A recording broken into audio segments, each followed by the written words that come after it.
It's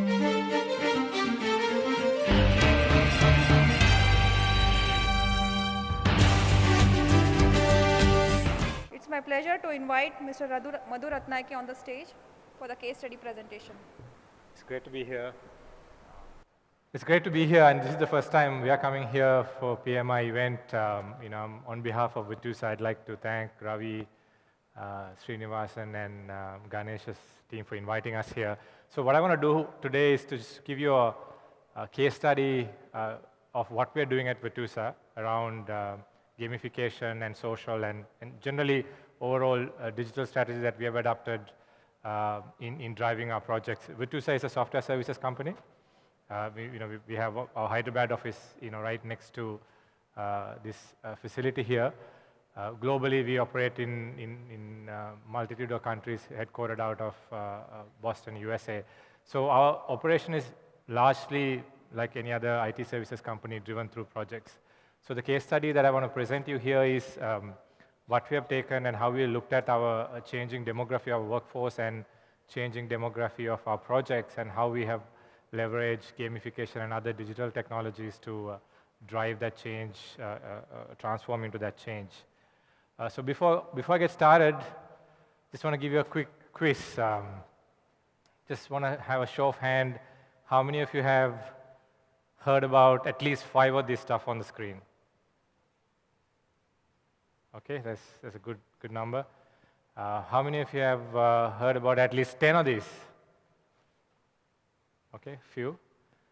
Okay, I won't ask how many of you actually use all 12. So, I think there is a whole generation out there who their life is this stuff, right? There's a whole digital world out there which is emerging, and the generation called what we call millennials or Gen Y are the people who are completely embraced in these technologies, right? The things that day to day their work style has changed dramatically from that of ours or Gen X or baby boomers here baby boomers generation. So I think what we are seeing is a coming of age of this millennial generation, right? What does that mean to us in terms of in organizations? Predominantly because the numbers of millennials in our workforce is dramatically changing, right? If you think about world population and look at the workforce, today there's about 95 millennials in the workforce, and about 75% of the workforce by year 2025 will be millennials.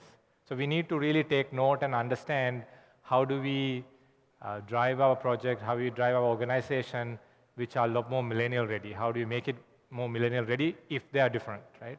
I want to talk a little bit about how we think about millennials and what we see the differences compared to the other generations.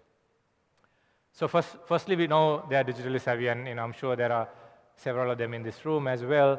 If I talk about some numbers, you look at 97% of them on computers, and I think these numbers are about a year old, and if you think about it now, it might be 100% of them on computers, 100% of them probably on cell phone, instant messaging, digital music,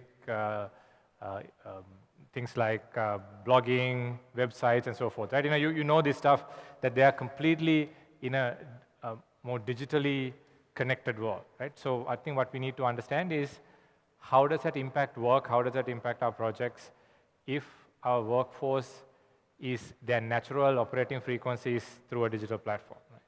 And if you look at more on their differences from a more sociological point of view and what are some of the behavioral differences, we like this framework by Booz and Company. There are 6 areas that when you look at a millennial, you're trying to understand a millennial and what they think and behave, characteristics, right? So I'll take you through quickly on some of those. Firstly about loyalty versus quest, right? The gone are the days that we will have people more committed to global brands and companies, and if you think about the numbers, over 50% of them really focus on what is my quest. What am I doing? Is the project I'm doing exciting? Is it meaningful?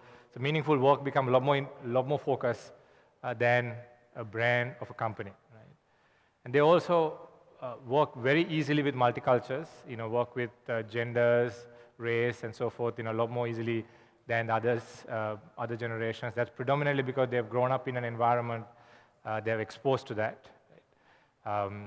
Healing the planet, if you think about things like Inconvenient Truth of Al Gore, we watch that and say, okay, that's important, but we don't take it to our heart because we know by the time that becomes reality, we probably are gone, right? But for millennials, this is real, right? This is their world that they're going to live in, so they take a lot more focus and a lot more interest in really changing the planet the way that they can live in the planet. So if you think about how organizations respond to environment becomes a lot more significant as we manage millennials. Reward mix, I think it's, again, the work and what you do become a lot more important than even the pay you get in that space. And as we come in the week before I came in, there was an individual in the company who's working on a very exciting project, actually, came and told me that he want to leave, right? And I asked him, what's the reason? Why do you want to leave? And you're in a fantastic project. You're doing some great stuff. But his question was, and he doesn't even have a job to go, right? He's putting up his resignation and saying, I want to leave, predominantly because he's in an exciting project, but his work itself is not exciting, right? He's probably seeing everybody else is doing great work, regardless of my pay, regardless of whatever else. But if I can make an impact, if I cannot make an impact in that project that I'm working on, and they don't feel that it's an important place to be. Born networkers, this is I think, something fundamentally different to a lot of us, a lot of the previous generation. Think about how you're networking, right? Points aside, things like Facebook and many of this having very large Facebook friends, I think that's more of how to get your brand out. But when you come to work, I'll give you an example. As we build some of these platforms that I'm going to show you later, there was one young individual. We hired a software engineer into the company, and we were working on a gamification project with him, and he's coming up with a design. I've been pushing back a little bit on the questioning his design. And about a week later, I get into a conversation. I see them having a conversation with Bunchball CEO. And he's on Twitter talking to Bunchball CEO, Bunchball is as a company who is pioneered gamification. He's considered one of the pioneers, and Rajat Gupta, who is the CEO, is considered a pioneer in gamification. And he's having a conversation on Twitter about the problem that we are trying to solve, and he's pulled me into the conversation as well. And over a couple of tweets, he gets his point of view. And what is interesting is that, and in this generation, these guys have no inhibition of going beyond the hierarchies and going beyond out there. In fact, they will go out and seek out the best in the world to get their problem solved or having an opinion. And what's more interesting is, why would someone like Rajat Gupta respond to that, somebody, a kid out of Sri Lanka trying to have a conversation on Twitter? Because in the social world, in the Twitter kind of space, everybody's equal, right? As long as you're talking about meaningful stuff and having a conversation which is makes sense, they will get engaged. Plus, Rajat is considered a guru in that field. This is a public question on this Twitter platform, and if he's an expert, he would naturally answer, right? So these guys know about this stuff. They will seek out that beyond your organization hierarchies is to get out there. So they're born networkers. And interestingly, they're also very comfortable with the more older generation, right? For us who are Gen X, they're probably not very comfortable with the young managers and young bosses, but they're more comfortable with the more older generation because the parenting that they had, so-called helicopter parenting, where the parents has been very involved in their lives, so they have a lot of affinity to work with a more older generation. So they'll seek out advice, mentorship from generation up. So these are some of the things that, as we looked at how we create an organization ready for millennial workforce, and some of the characteristics that we looked at as we build our practices, not only the technology platform, but all our HR practices, how we lead people in this context. And when you come to us, that shift that in 2025 is going to happen, that over 70% of workforce will be millennial. Today, if you look at Virtusa, we have, right now is about 80% of them are millennials, right? So for us, this shift had happened already a couple of years ago. That's why we've been almost put on the spot to how do you really embrace this thing, and how do we drive our projects in a lot more millennial environment. And we also saw, as you probably are aware, I hear a lot of the Pearl City chapter is about technologists, and this might be real for most of you, and our projects are also changing dramatically, right?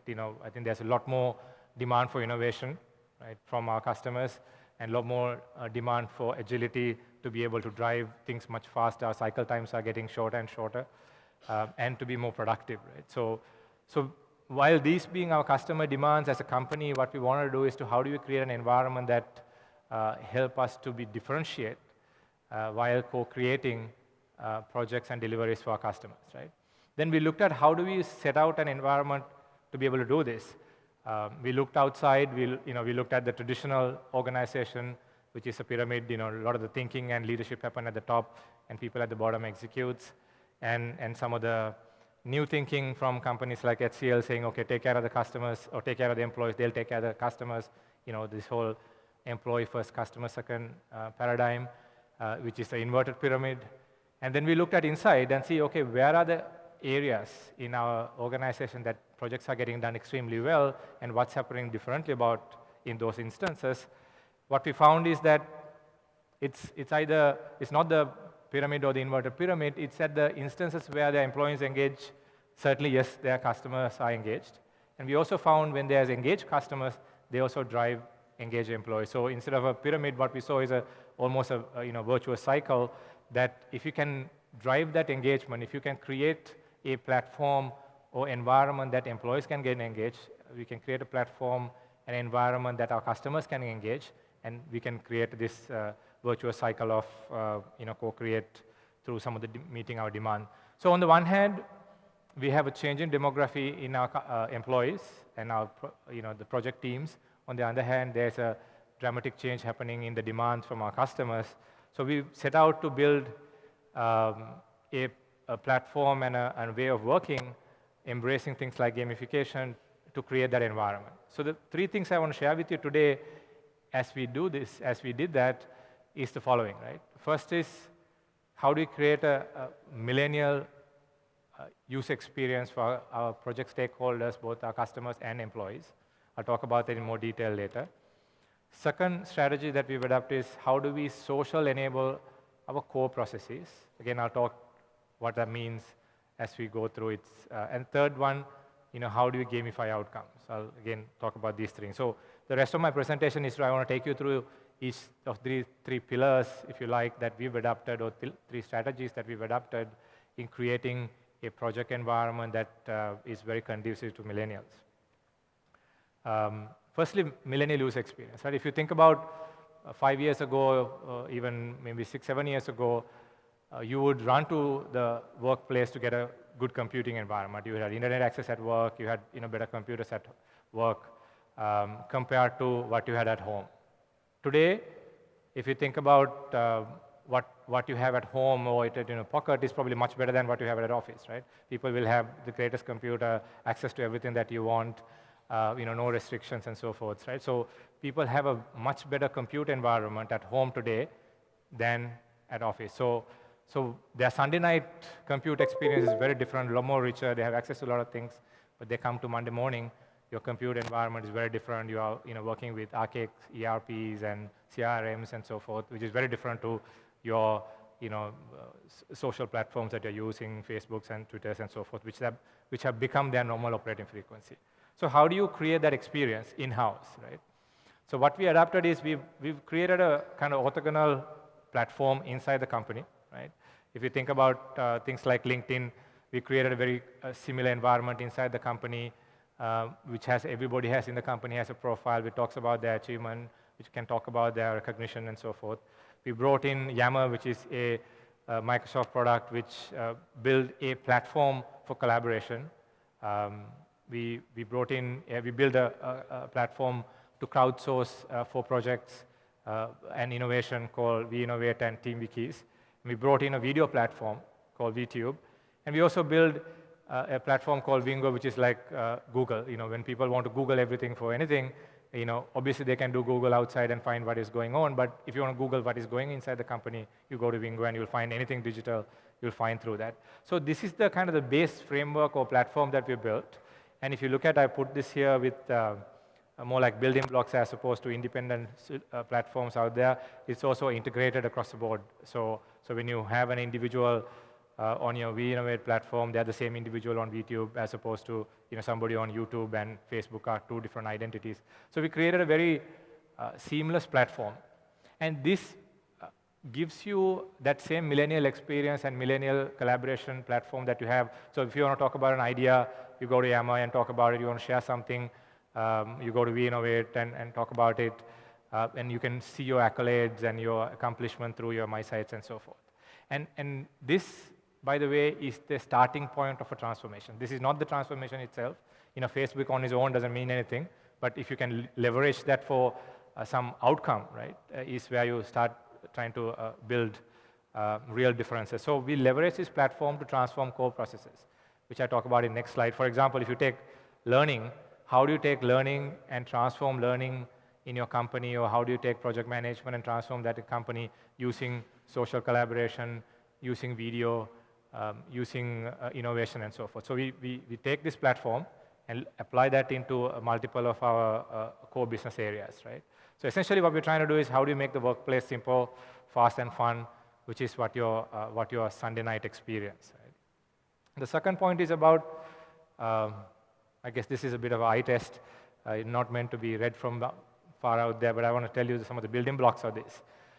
So we build a platform which essentially integrates our systems of records, which is your ERPs and the CRM and your project management solution, with our systems of engagement, which you show in earlier slide, your Yammer and WeInnovate and so forth, to create an environment that is very rich in how you provide work. I'll give you an example, right? If you think about how Facebook or Google make money, they know a lot about yourself, all the users, and they use that to drive advertisements, right? They'll send you advertisement based on what you're searching, what you're doing on that platform. Now, inside the organization, we have the same capability. In your project management system, they'll tell you what people are doing, what they've done yesterday, or what they're doing today. In your HR system, they'll tell you, okay, when this guy joined, what are their capabilities, what are their skills? Can we combine these things in driving better outcomes, right? For example, somebody joined new, started coding on your first time in Java in the project. We know that from our platform. So in Virtusa, what we've done is, somebody does that, somebody coded for the first time in the company, we would say, hey, we noticed you started coding for the first time at Virtusa in Java. Hey, here's Java best practices. This is probably what you would like to look at it and give you a link to that. Or pull out some other people and say, here are the 5 Java experts in the company. You might want to talk to these guys as you get on this project. So you really can leverage this information and mine that information about the individual and deliver that insight to the individual at the point of need, as opposed to putting them in like 6 months training program, trying to teach them everything about the company. Here you put them in with a short program and then into the organization, and the systems will tell you what to do and where to go as you do the work, because this work is digital now, right? Especially in the technology space. And that's really what some of these millennials would expect. So that's the second piece, and we take this to every core process. You take your performance appraisal process, and how do you make it more consistent every day as opposed to an annual show? How do you make performance appraisal something which is happens every day, includes everybody 360-degree view from all peers, and most of the time your peers have much better view than your bosses about what you're doing, right? So if you can enable that platform and create that way to get that feedback, you will have a much richer experience. In fact, that's exactly what we have done with this platform. So that's about the second point.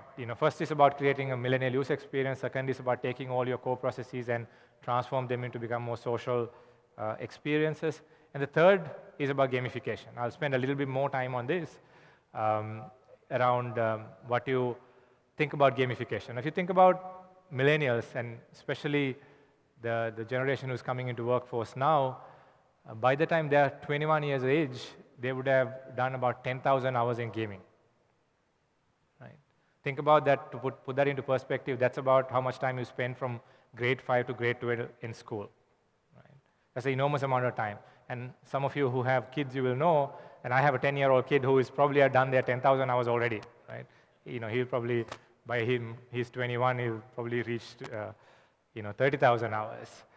So what this means is that they are hooked to this gaming experience. And why is gaming addictive is that each time you have a little win, or you kill somebody, or you solve a puzzle, or you cross a barrier, or you earn some points, unlock a badge, there's this little hormone called dopamine that releases in your brain, right? So you have a little doses of dopamine going on, and that's why it's really encapsulating, right? So as you play the game, your dopamine graph will be something like this, going very, very rapidly, right? It's very easy to get addicted to that happiness.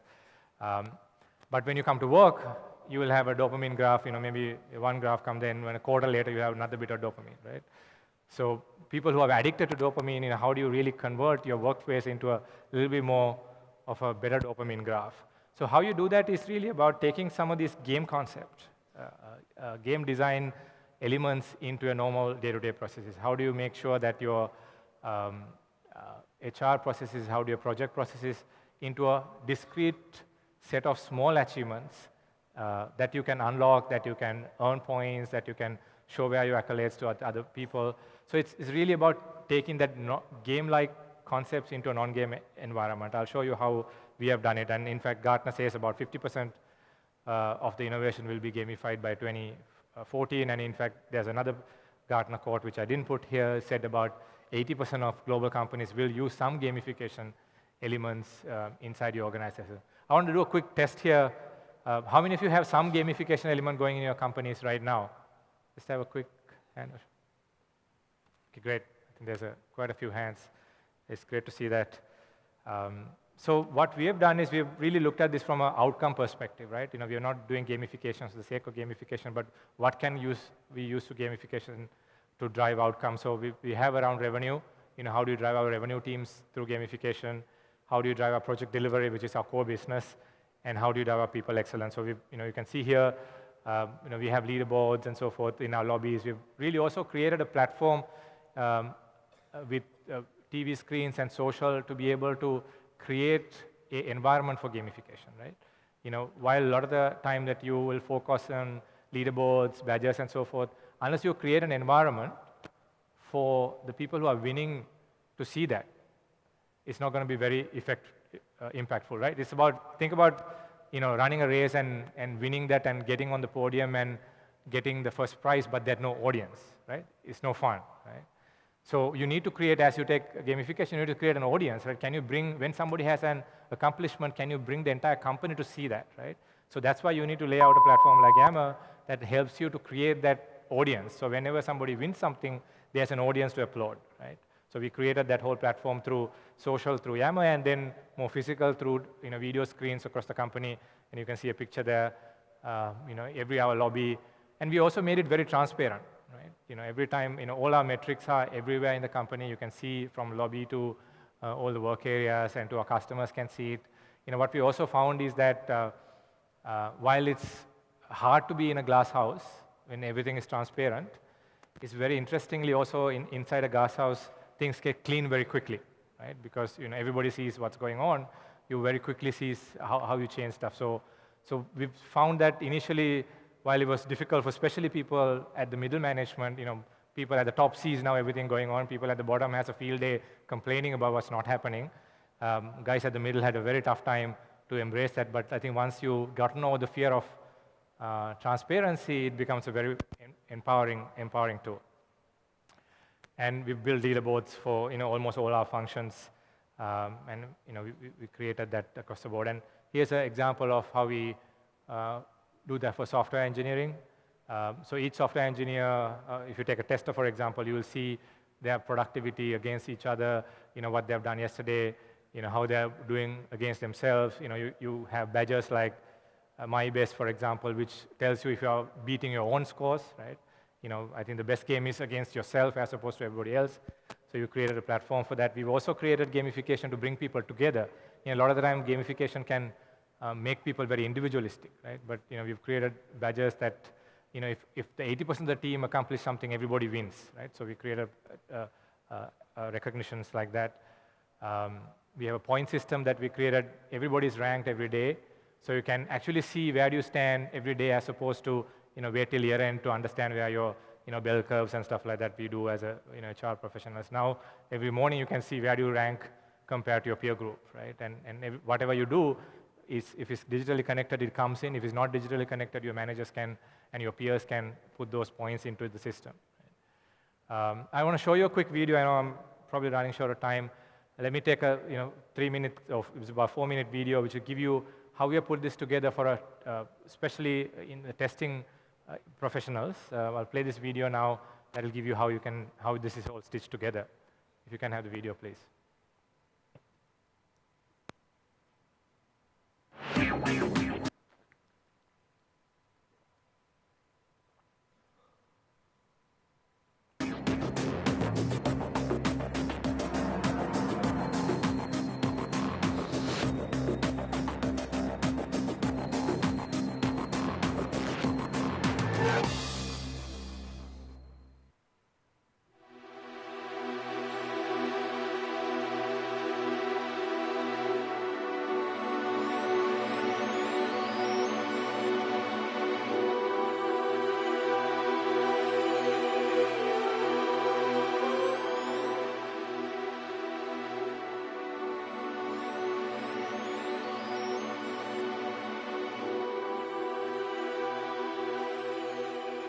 Let's explore Linda's world at Virtusa. As Linda logs into her computer for the first time, a video message from the CEO welcomes her to Virtusa. Welcome to Virtusa. As a global provider of IT consulting and IT application outsourcing services. She is then prompted to create a VPlus social profile.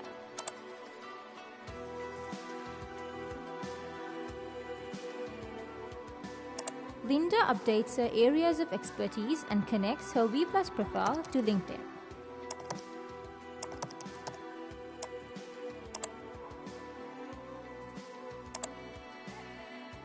Using information in her LinkedIn profile, VPlus updates her Virtusa profile with skills, recommendations, and work experience. With her rich profile, the application helps to locate other consultants with similar areas of expertise from her network at Virtusa. Linda also receives a starter kit that is customized to her role. As soon as she completes the training kit, she notices that her profile has been updated with a role-ready badge. As she starts on her first project, she gets automatically added to the project's TeamWiki collaboration space. TeamWiki contains all the material she needs for her assignment in one place. It shows a set of links to her teammates' profiles with their current presence.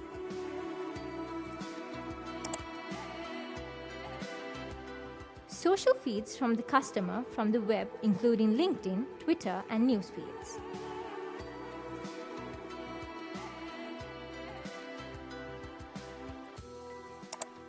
Linda then sets alerts on the areas she wants to be informed. Finally, she moves to the project leaderboard. Linda's personal dashboard keeps her informed of her performance in relation to her peers. A key factor in determining her performance will be her ability to keep her productivity and quality within the goals. Strong performers are recognized with badges that become a part of their profile. They're also shared with the consultant's manager and are incorporated into the performance review process.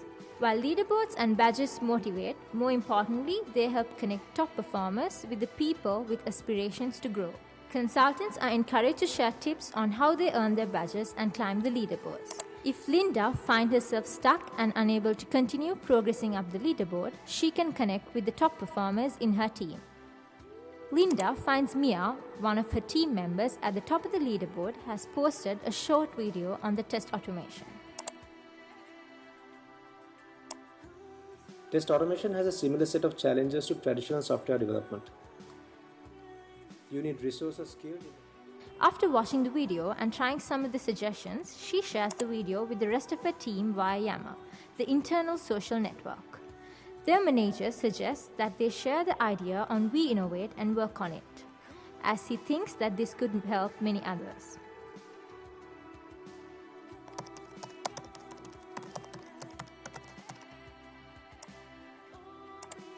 A senior vice president of technology sees the idea posted on We Innovate and raves both of them for the good thinking.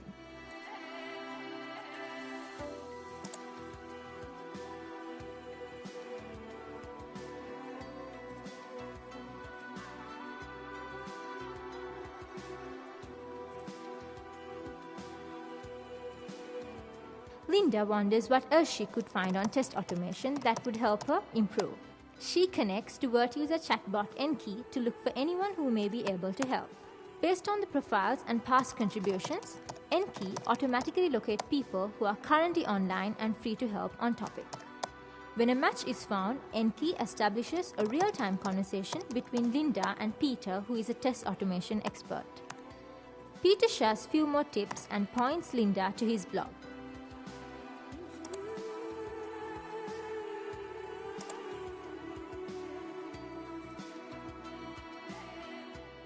With a little bit of help from her colleagues, Linda is now well on her way to the top.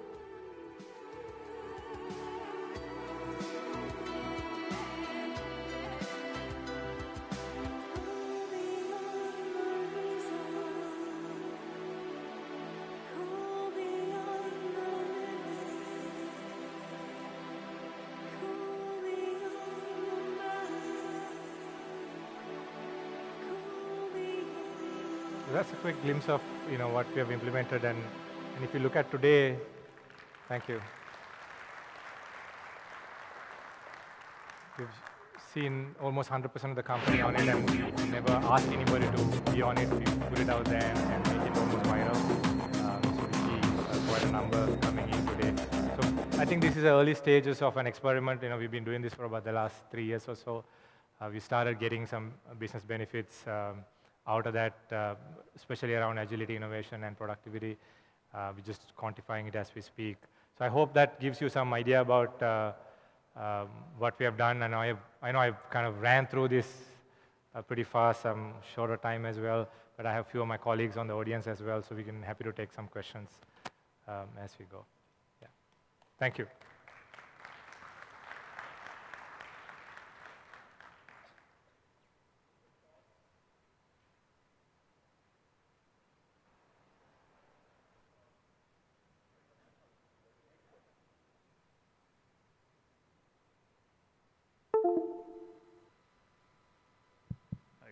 Thanks for the presentation. Could you give us some insight into the cost? How much does Can't it hear. Okay. Sorry, I can't hear you well. Can you hear? Yeah, that's better. That's better. So what would be the cost of setting up something like this for an employee base of, say, 5,000 to 10,000 people? What would be the cost, is it? Yeah. So I think the first about a year or so, we ran this. We had about 3 people doing this over a year, and then today we have about a team of about 30 people working on this full time. So for a dollar value, I haven't done that, but if you think about from a person effort, first 2 years would have been about 2-3 people for a couple of years. Now we kind of ratchet that up completely. We have 30 people working on this full time. Yeah, so I think if you, I can tell you this year, it'll cost us about $200,000 this year. I don't know what the previous years. It's built, a lot of that stuff is built on your Platinum Sponsors platform, Microsoft platform. We've leveraged a lot of that technology in doing that. In fact, there's a Microsoft case study on what we've done. If you go out there and do search on V+, on the Microsoft site, you will get Virtusa V+. If you search, you will get that more details in that.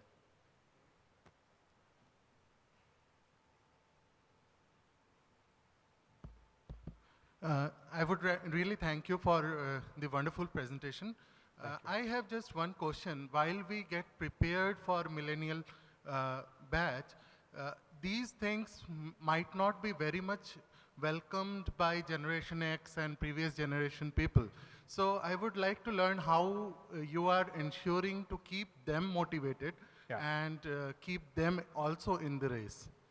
Yeah, great question. I think what you also find is some of these things, though we millennials are spearheading, you will find a lot of them are also relevant to all of us, right? Getting feedback every day continuously is not a millennial thing, right? I would love to have that feedback, daily, for example, right? There are some areas, for example, technology, I find some of the older generations find it difficult to get on, things like Yammer. You have to coach them a lot more. So we've adopted this reverse mentoring kind of program that a millennial would go and help some of the older generation to get in there. Adoption has been a challenge in a more older, more earlier generation teams. But from the conceptual point of view, they all want it, but how they do it was the challenge. It's not very native for them.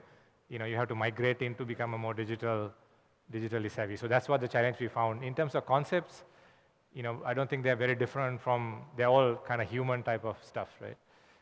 But what the technology has done is it's made it a lot more accessible, right? Everybody wants feedback every day, but now technology platform helps you to get that every day, right? Earlier it was difficult to do that, right? So that's really what we see. But yeah, we have challenges with people who are not very savvy on some of these stuff to adapt. It's a continuous thing. We've been training, coaching, mentoring to do that, but we haven't cracked the code yet fully, I guess.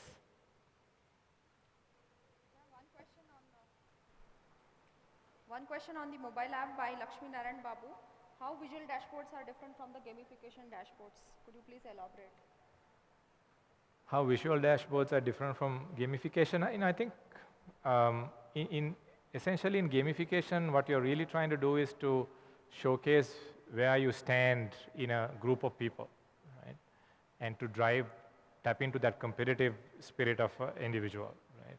Or even collaborative spirit of an individual, right? So in a normal, Kanban or whatever that Japanese style of visualization, you might have numbers about where the process is and so forth. Here you are really making very personal, right? It's not only just a number about how the process is working, how the project is working. It's about how I am working compared to the rest of the organization. I think that's probably the primary difference. But otherwise, it's all visual. Visual aspects are the same, but it's making it more personal and putting a bit of a competitive angle into it is what is different, I believe.